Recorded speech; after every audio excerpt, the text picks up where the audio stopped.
perlas ng silanganan. Yan ang tawag sa Pilipinas dahil na rin sa likas nitong yaman sa karagatan at kalupaan. At isa nga sa pinaka-importanting sektor na tinatamasa ang angking yaman na ito ay ang pag-aagrikultura. Hindi na nakapagtataka na 41.72% ng halos 30 million hectares sa buong bansa ay nakalaan sa agrikultura at ang major source ng income ay ang pagsasaka.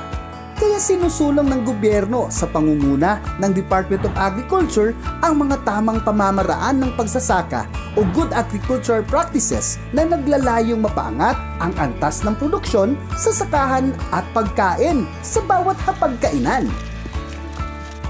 Isa nga sa prioridad ng ahensya ay ang masiguro ang food safety na dadaan sa iba't ibang proseso, tamang distribution, proper storage at saktong preparation hanggang consumption. Ang PhilGAP or ang Philippine Good Agricultural Practices ay naglalayong i-promote especially ang practices ng farmers at ang kalidad ng kanilang produkto. Numero unong goal ng PhilGAP certification is itong tinatawag nating food safety. Lalong-lalo na ngayon sa ating pamumuhay na lahat na lang is parang bombarded na tayo ng mga chemical residues and iba't ibang mga toxins. Ang PhilGAP ay may sinusunod na 4 modules. Ang una niyan ay ang food safety. Ang pangalawang module naman ay itong tinatawag nating produce quality. Ang pangatlong module naman ay itong tinatawag natin na environmental management. At ang panghuling module ay itong tinatawag natin na workers' health, safety, and welfare. So simpleng-simple lang po ito. Ang bawat chemical applicator ng bawat farms ay dapat kumpleto ang ginagamit nilang personal protective equipment. So, how to apply a PhilGAP certification? So, may dalawa po tayong options. It could be individual certification wherein the individual producer will be the holder of the certificate. The second option is the group certification.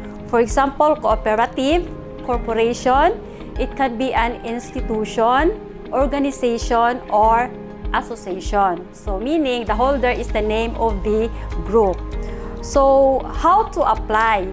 The applicants or our farmers will submit a letter of intent to the Municipal Agriculturist Office.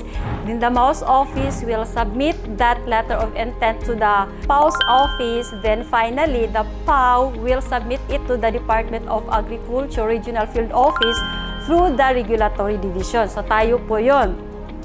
So once nasabit na natin yon, we require the applicant to submit all the documentary requirements. But basically, that applicant should have undergone with PhilGAP training. Okay, so ito po yung pinaka-prerequisite natin. Ang pagsisikap ng kagawaran ng pagsasaka na maging GAP certified ang mga farms sa Pilipinas ay unti-unti nang nakakamit. At isa nga sa mga farms na kanilang tinutulungan at binigyan ng GAP certification ay matatagpuan dito sa Baguio District, Davao City, ang Makatabo Farm.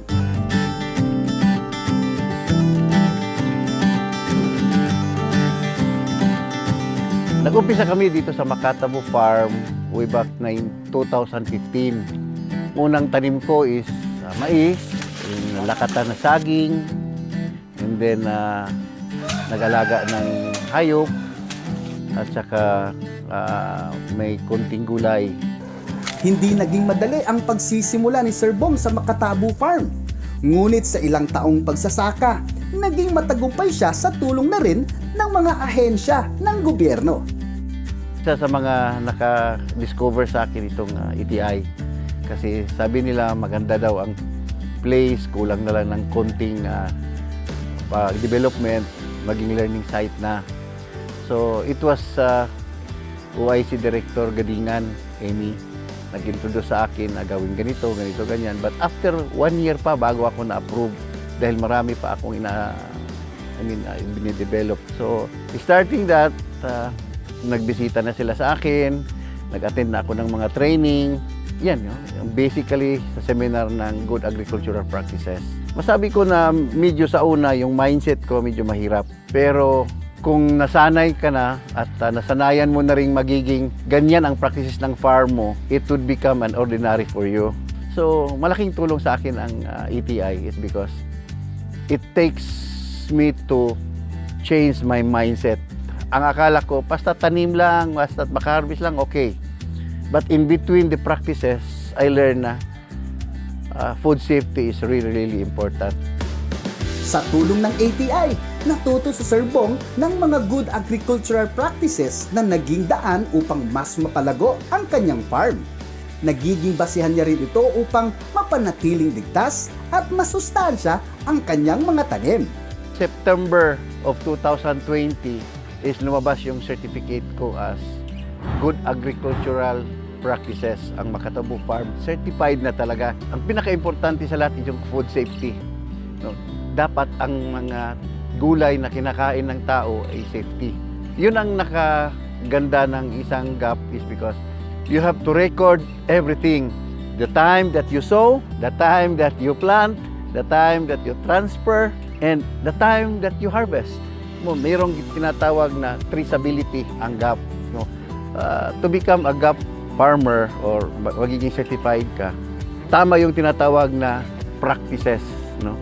Kasi parang isanay mo yung sarili mo sa ganitong gawain. Nakatag doon ang safety sa food na kinakain natin araw-araw.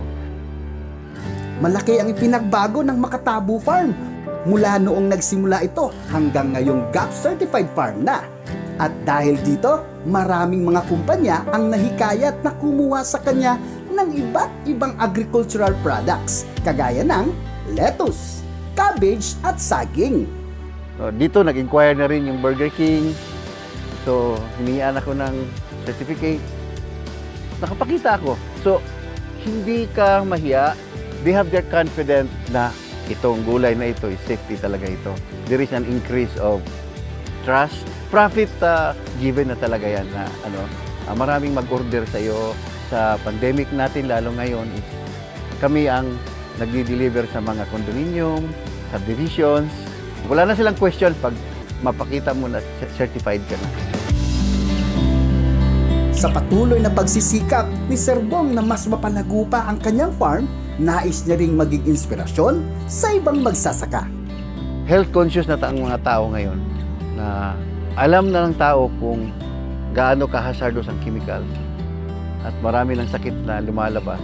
Yun na lang isipin nila na kung mag-practice sila ng ganito, mal-lesser ang tinatawag nating sakit at saka harmful chemicals sa gulay. Kung hindi tayo mag-practice ng maayos sa gulayan natin, mga paryente pa rin natin, mga relatives natin kumakain. So parang tayo ang pumapatay sa kanila. Umpisahan mo na kahit dahan-dahan lang. Basta yung mindset mo, baguhin mo na, or sa isang farmer na mag-practice ng good agricultural practices. Kasi parang behind na tayo sa ibang country. Kasi once you are a PhilGAP certified farm, you have your own code, and with just one click in the website of the BPI, all buyers na gustong kumuha ng certain PhilGAP certified crop, with just one click makikita niya agad-agad. I, as a buyer, and the farmer will directly communicate with each other. So that will eliminate the middlemen, and as well as they can create a new market opportunities. So, once na ma-apply nila yung 4 modules, so there's an assurance na yung kinakain ng family nila is safe and healthy. Then also, for the consumers that will enjoy the better and safe quality foods, the population in general will benefit from a better environment. Sa mga benefits na makukuha nila, so there are lot of farmers that are willing to venture or to undergo the PhilGAP certification po. Kaya sa mga nagnanais na makakuha ng GAP certification, sundin na ang mga prosesong ito.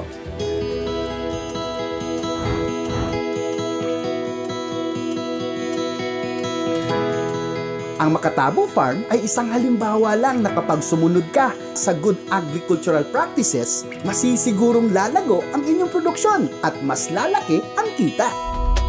It is my deep gratitude sa kanila. They discovered me. Tinulungan talaga nila ako. Andyan, ito ay hindi lang sa seminar, kundi sa mga equipments and especially sa evaluation. So yung motivations and eagerness mo na para mapursige ka, na mamotivate ka na i-accomplish mo itong pagiging GAP certified farm. At hindi naman ako nagsisi.